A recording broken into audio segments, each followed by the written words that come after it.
പിതാവിൻ്റെയും പുത്രൻ്റെയും പരിശുദ്ധാത്മാവിൻ്റെയും നാമത്തിൽ ആമേൻ. ഇന്ന് ജൂൺ 12 വെള്ളിയാഴ്ച. അമ്മേ പരിശുദ്ധ അമ്മേ, അമ്മേ പരിശുദ്ധമേ, ദൈവമാതാവേ, കൃപാസനത്തിലൂടെ ഞങ്ങൾക്കും ഞങ്ങളുടെ ദേശത്തിനും അമ്മ മധ്യസ്ഥം തേടി തന്ന എല്ലാ അനുഗ്രഹങ്ങൾക്കും കൃപകൾക്കും ഞങ്ങളിപ്പോൾ ഹൃദയം നിറഞ്ഞ നന്ദി പറയുന്നു. അമ്മേ പരിശുദ്ധമേ, ദൈവമാതാവേ, 2004 ഡിസംബർ 7 ഉച്ചകഴിഞ്ഞ് 2:30 കൃപാസനത്തിൽ സംഭവിച്ച അമ്മയുടെ പ്രത്യക്ഷപ്പെടലിനെ കുറിച്ച് തിരുസഭയ്ക്ക് സമർപ്പിച്ചിരിക്കുന്ന പഠനരേഖകളുടെ മേൽ സഭാത്മകമായ പഠനം ആരംഭിക്കുവാൻ ഞങ്ങൾ പ്രാർത്ഥിക്കുന്നു. അമ്മേ പരിശുദ്ധമേ, ഭൂസ്വർലോകങ്ങളുടെ രാജ്ഞിയായ അങ്ങേയ്ക്ക് ഭൗമസംരക്ഷണത്തിനായി പ്രപഞ്ചപ്രകൃതിയെ തന്നെ തിരുസഭ പ്രതിഷ്ഠിക്കുവാൻ ഈ പ്രത്യക്ഷീകരണം വഴി ഇടയാക്കണമേ. പരിശുദ്ധമേ, ജപമാല മാതാവേ, സകല കൃപാസനം പ്രാർത്ഥനയോടും ചേർത്ത് ഞങ്ങളിപ്പോൾ പ്രാർത്ഥിക്കുന്ന ഈ കുടുംബത്തിന്റെ പ്രത്യേക നിയോഗം പറ മക്കളെ.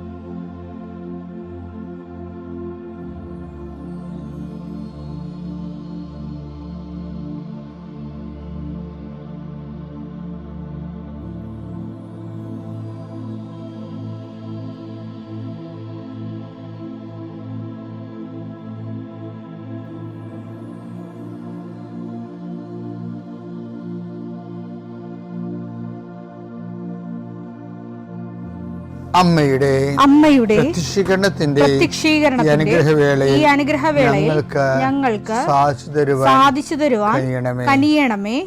ആമേൻ. വിശ്വാസ പ്രമാണം.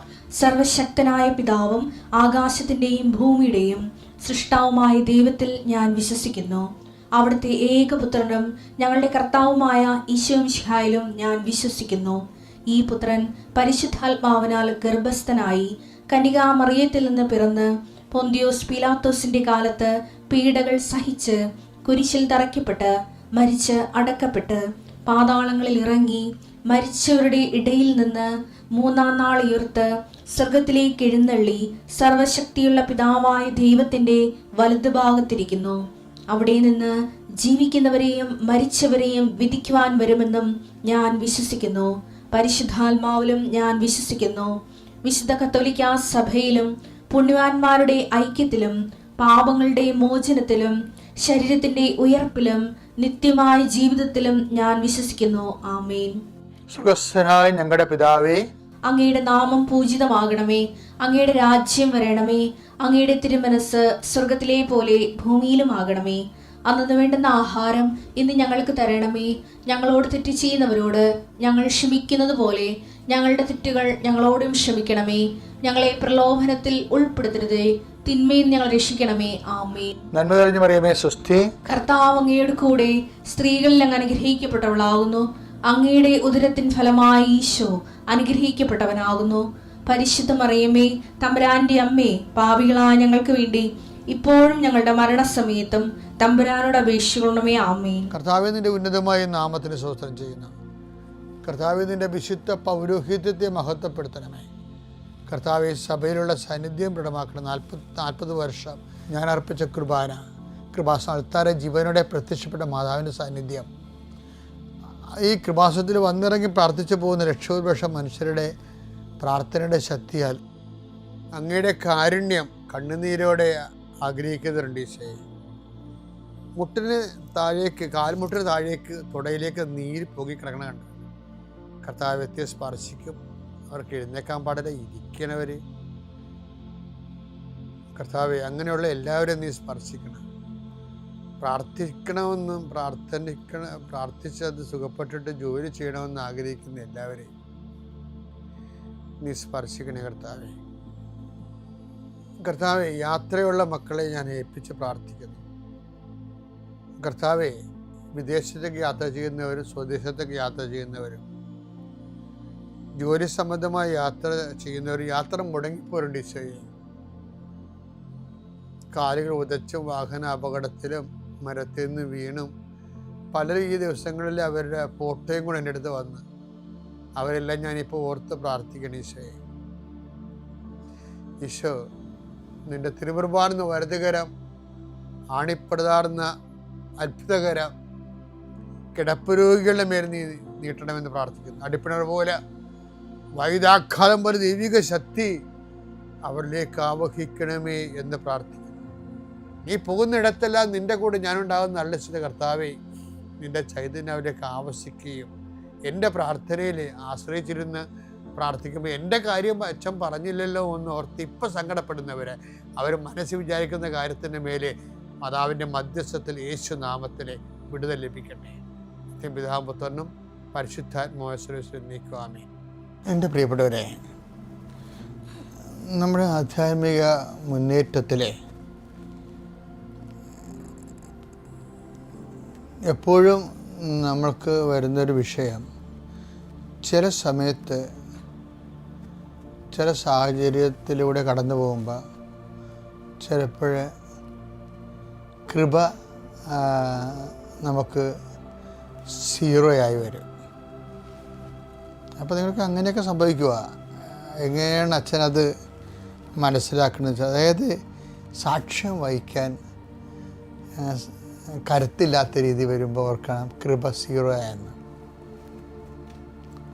കർത്താവ് പറഞ്ഞിരിക്കുന്നത് എല്ലാ അവസരങ്ങളും സാക്ഷ്യം വഹിക്കാനുള്ളതാണെന്നാണ്. എല്ലാ അവസരങ്ങളും, പ്രത്യേകിച്ച് നെഗറ്റീവായിട്ടുള്ള സാഹചര്യങ്ങൾ, ഇത് നിങ്ങൾക്ക് സാക്ഷ്യം വഹിക്കാനുള്ള അവസരമായിരിക്കും. ലൂക്ക 21:12. ലൂക്ക 21:12. ഇവയ്ക്കെല്ലാം മുമ്പ് അവർ നിങ്ങളെ പിടികൂടുകയും പീഡിപ്പിക്കുകയും ചെയ്യും. അവരുടെ സിനഗോഗുകളിലും കാരാഗൃഹങ്ങളിലും നിങ്ങളെ ഏൽപ്പിച്ചു കൊടുക്കും. എന്റെ നാമത്തെ പ്രതി രാജാക്കന്മാരുടെയും ദേശാധിപതികളുടെയും മുൻപിൽ അവർ നിങ്ങളെ കൊണ്ടുചെല്ലും. ലൂക്ക 21:13. നിങ്ങൾക്ക് ഇത് സാക്ഷ്യം നൽകുന്നതിനുള്ള അവസരമായിരിക്കും. അപ്പോൾ ഇതാണ് വിഷയം വെച്ചാൽ, ക്രിസ്തുവിൻ്റെ നാമത്തിന് വേണ്ടി ഏറ്റുപറയാനുള്ള അവസരങ്ങൾ, ക്രിസ്തുവിൻ്റെ നാമത്തെ ഏറ്റുപറയാനുള്ള അവസരങ്ങൾ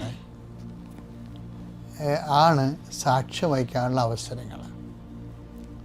അപ്പോൾ ക്രിസ്തുവിൻ്റെ നാമത്തെ ഏറ്റുപറയാനുള്ള അവസരം, ഇപ്പോൾ ഞാൻ ഇടയ്ക്കുന്നാൾ നിങ്ങൾ പറഞ്ഞില്ലേ, കഴിഞ്ഞ ദിവസങ്ങളിൽ ഞായറാഴ്ച ക്ലാസ് എടുക്കണമെന്ന് അഖിലെന്ന് പറഞ്ഞ ടീച്ചറിനോട് പറഞ്ഞപ്പോൾ ആ ഒരു ജോലി മാത്രമേ ഉപജീവന മാർഗത്തിനുള്ളൂ.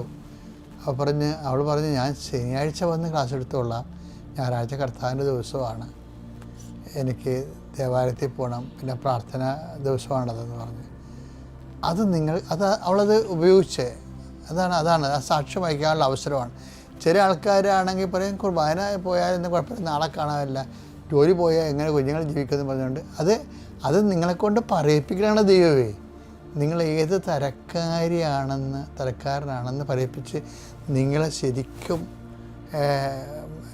മാറ്റി നിർത്തുകയാണ്. ശരി, നിങ്ങൾക്കൊരു അവസരം തന്നിട്ട് നിങ്ങൾക്ക് സാക്ഷ്യം വഹിക്കാൻ പറ്റാതെ നിങ്ങൾ നിങ്ങളുടെ ഉദരത്തിന് സാക്ഷ്യം വഹിച്ചുകൊണ്ട് നിങ്ങൾ ദൈവത്തിൻ്റെ ആളല്ല എന്ന് നിങ്ങളെക്കൊണ്ട് തന്നെ പറയിപ്പിക്കുന്ന ചതിക്കുഴികളാണ് വരുന്നത്.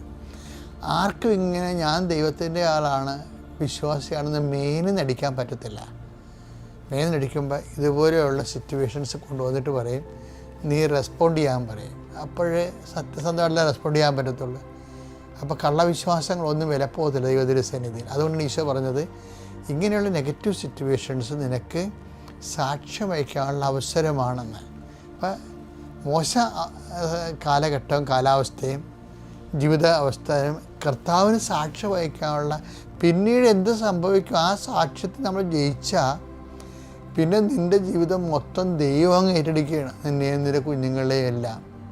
അപ്പോൾ വലിയൊരു അനുഗ്രഹത്തിന് മുമ്പാണ് ദൈവം സാക്ഷ്യം വഹിക്കാനുള്ള അവസരം തരണത്.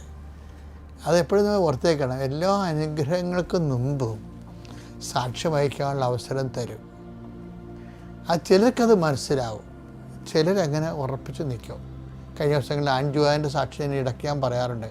കാനഡയിൽ അവർക്ക് ജോലിയില്ല, വിവാഹം കഴിച്ചിട്ടില്ല, അവർക്ക് 28 വയസ്സുണ്ട്, അവർക്ക് പഠിക്കണവർ. പക്ഷേ എന്ത് ചെയ്യും? എന്നാലും ഈ ബൈബിളും കൊണ്ടുപോയി അവിടെ ജോലി ചെയ്ത സ്ഥലത്ത് ബൈബിൾ വെക്കും. അപ്പോൾ ബൈബിളിനെ വിമർശിക്കുന്ന ആൾക്കാരുണ്ടാവും, ബൈബിൾ വിശ്വസിക്കാത്തവരുണ്ടാവും. അവർക്ക് ഭയങ്കര സന്തോഷമുണ്ട് കേൾക്കാൻ. കാര്യത്തിൽ ആ ഒരു ത്രെഡ് എടുത്തിട്ട് അവരോട് കർത്താവിനെ കുറിച്ച് അവൾ പറയും. അങ്ങനെയാണ് ഓരോ ജീവിതത്തിൻ്റെ ആ സാക്ഷ്യം വഹിക്കാനുള്ള അവസരം. അപ്പോൾ ഇങ്ങനെ സാക്ഷ്യം വഹിക്കാനുള്ള അവസരം വന്ന എന്തിനാണ് നമ്മളിത് പറഞ്ഞതെന്നറിയാമോ? അത് പറയാൻ കാരണം, ചില സമയത്ത് നമുക്ക് സാക്ഷ്യം വഹിക്കാൻ തോന്നത്തില്ല, പേടിച്ചു പോകും, പതറിപ്പോകും, നമ്മൾ മറന്നു പോകും. അപ്പോൾ ഓർക്കേണ്ടത് കൃപ. നമ്മൾ എന്താ അതിന് പറയണത്? ഞാൻ ഇന്നലെ പറഞ്ഞില്ലേ, ബൈക്കിൻ്റെ റിസർവ് പോലും എണ്ണ ഉണ്ടാകത്തില്ല. റിസർവ് കൃപ പോലും ഉപയോഗിച്ച് മാറും. കാര്യം ഓരോരുത്തർ സാക്ഷ്യം വഹിക്കാൻ കഴിഞ്ഞില്ല എന്നുണ്ടെങ്കിൽ നിൻ്റെ റിസർവ് കൃപയും തീർന്നതിൻ്റെ അർത്ഥം. അതാണ് വിഷയം. റിസർവ് കൃപയും തീർന്നു. അങ്ങനെ വന്നാൽ, ഇപ്പോൾ റിസർവ് കൃപയും തീർന്നാൽ എന്ത് ചെയ്യും? എങ്ങനെയാണ് ആ കാലഘട്ടം അതിജീവിക്കണത്? ജീവിക്കണത് നമ്മൾ കാര്യങ്ങൾ മനസ്സിലാക്കി നമ്മൾ വിനയപ്പെടണം. വിനയപ്പെട്ട് യേശുവിനെ ഈ ബാങ്ക്രപ്റ്റ്സായിട്ടുള്ള അവസ്ഥയിലേക്ക് യേശുവിനെ ചലിപ്പിച്ച് കൊണ്ടുവരണമെന്നുണ്ടെങ്കിൽ അമ്മ മാതാവിൻ്റെ ഒരു വലിയൊരു സന്ദേശം എന്താ? അവിടുന്ന് തൻ്റെ ദാസിയുടെ വിനീത അവസ്ഥ തൃക്കൺ പാർത്തു. അപ്പോൾ നമ്മളത് നമ്മുടെ തെറ്റ് അക്സെപ്റ്റ് ചെയ്തിട്ട് ദൈവത്തിൻ്റെ കരുണയ്ക്ക് വേണ്ടി പ്രാർത്ഥിച്ചിട്ട് നമ്മൾ ദൈവതിരുസന്നിധിയിൽ അപ്പീസ് ചെയ്ത് നമ്മളെ തന്നെ വിനയപ്പെടുത്തണം. അപ്പോൾ അങ്ങനെ വിനയപ്പെട്ട് കഴിയുമ്പോൾ അതാണ് ഈ ശതാധിപനൊക്കെ സംഭവിക്കുന്നത്. ശതാധിപന് വായിച്ച് ലൂക്ക 7:6-7 തിരുവചനങ്ങൾ. അവൻ വീടിനോട് അടുക്കാറായപ്പോൾ ആ ശതാധിപൻ തന്റെ സ്നേഹിതരിൽ ചിലരെ അയച്ച് അവനോട് പറഞ്ഞു. ഇയാളുടെ കൃപ റിസർവാണ്. കാര്യം എന്താണ്? ഇയാൾ ശതാധിപന് ഒത്തിരി കൊല്ലായിട്ട് നടക്കുന്ന ആളാണ്. കൃപ റിസർവിൽ ഇല്ല, കൃപ ഇല്ല. പക്ഷെ അയാളെ കൃപ ശരിക്കും നമ്മൾ പെട്രോൾ ടാങ്ക് ഉണങ്ങിയിരിക്കണമെന്ന് പറഞ്ഞല്ലേ, ഇന്നലെയൊക്കെ ഞാൻ പറഞ്ഞായിരുന്നു. ആ ഒരു സിറ്റുവേഷന് ഈ മനുഷ്യൻ ഫുൾ ടാങ്ക് അടിക്കണം കണ്ടല്ലേ. ഫുൾ ടാങ്ക് അടിക്കണം എങ്ങനെ? കൃപയുടെ ഫുൾ ടാങ്കാണ് അയാൾ അടിക്കണേ. എങ്ങനെ അടിക്കണേ? അയാൾ 2-3 വാക്കുകൾ പറഞ്ഞേ. കർത്താവിനെ വഴി വെച്ച് കണ്ട അയാൾ. കർത്താവേ, അങ്ങ് ബുദ്ധിമുട്ടേണ്ട. അങ്ങ് എൻ്റെ വീട്ടിൽ പ്രവേശിക്കാൻ ഞാൻ യോഗ്യനല്ല. അങ്ങയെ നേരിട്ട് സമീപിക്കാൻ പോലും എനിക്ക് യോഗ്യതയില്ല എന്ന് ഞാൻ വിചാരിച്ചു. അങ്ങ് ഒരു വാക്കുച്ചരിച്ചാൽ മാത്രം മതി. വിജാതിനായി മനുഷ്യൻ പറഞ്ഞ വാക്കാണ് കർത്താവ് കുർബാന വരുമ്പോൾ ഇന്ന് സഭ പറയണത്. എന്താണ്? അങ്ങൊരു വാക്ക് ഉച്ചരിച്ചാൽ മാത്രം മതി, എൻ്റെ ഭൃത്യൻ സുഖപ്പെട്ടുകൊള്ളും. അതായത് ഈ ശതാധിപന് ശരിക്കും 0- കൃപയിൽ നിൽക്കുന്ന ഒരാൾ കൃപയുടെ ഫുൾ ടാങ്കിലേക്ക് വരണത് ഈ വിനീത അവസ്ഥയിലൂടെയാണ്. അതാണ് അമ്മ പറഞ്ഞത്, അവിടുന്ന് തൻ്റെ വിനീത അവസ്ഥ തൃക്കൺ പാർത്തു എന്നുള്ളതാണ്. തൃക്കൺ പാർത്തു. അപ്പോൾ എപ്പോഴും നമ്മൾ ശ്രദ്ധിക്കേണ്ടത്, കൃപ എങ്ങാനും ബാങ്ക്രപ്റ്റ്സ് ആയിപ്പോയാൽ നേരെ ഡൗൺ ചെയ്ത് അഹങ്കാരം മാറ്റി, ഹുങ്ക് മാറ്റി, തൻപൂർവ മനോഹം മാറ്റിയിട്ട് നേരെ എളിമപ്പെട്ട് 0- വരണം. എല്ലാവരുടെയും ക്ഷമിച്ച്, എല്ലാവരുടെയും ദാസനായി, എല്ലാവരുടെയും ശുശ്രൂഷകനായി തൻ്റെ നിസ്സഹായ അവസ്ഥ ഏറ്റുപറഞ്ഞിട്ട് സഹായിക്കണം. ഞാൻ സാക്ഷ്യം വഹിക്കാൻ തയ്യാറാണ് എന്ന് പറയണത്. വെറുതെ എളിമപ്പെട്ടിട്ട് കാര്യമില്ല. അത് സാക്ഷ്യം വഹിക്കാൻ വേണ്ടിയാണ് നമ്മൾ ദൈവത്തിരുസന്നിധി കൃപ കണ്ടെത്തുന്നത്. ദൈവത്തിൻ്റെ ജോലി ചെയ്യാൻ വേണ്ടിയാണ്. അതുകൊണ്ടാണ് മറിയമേ, നീ ദൈവത്തിരുസന്നിധി കൃപ കണ്ടെത്തിയിരിക്കുന്നെന്ന് പറയും ആ സംഭവം. അപ്പം എന്തെങ്കിലും ഒരു ബാങ്ക്രപ്ഷൻ വന്നാൽ ശതാധിപനെ പോലെ നേരെ താഴേക്ക് വന്നിട്ട് ഈ കൃപയുടെ പെട്രോൾ ടാങ്ക് ഉണങ്ങിയിരിക്കണത് ഫുൾ ടാങ്ക് അടിക്കാൻ നമുക്ക് പറ്റും. പിതാവിൻ്റെയും പുത്രൻ്റെയും പരിശുദ്ധാത്മാവിൻ്റെ നാമം.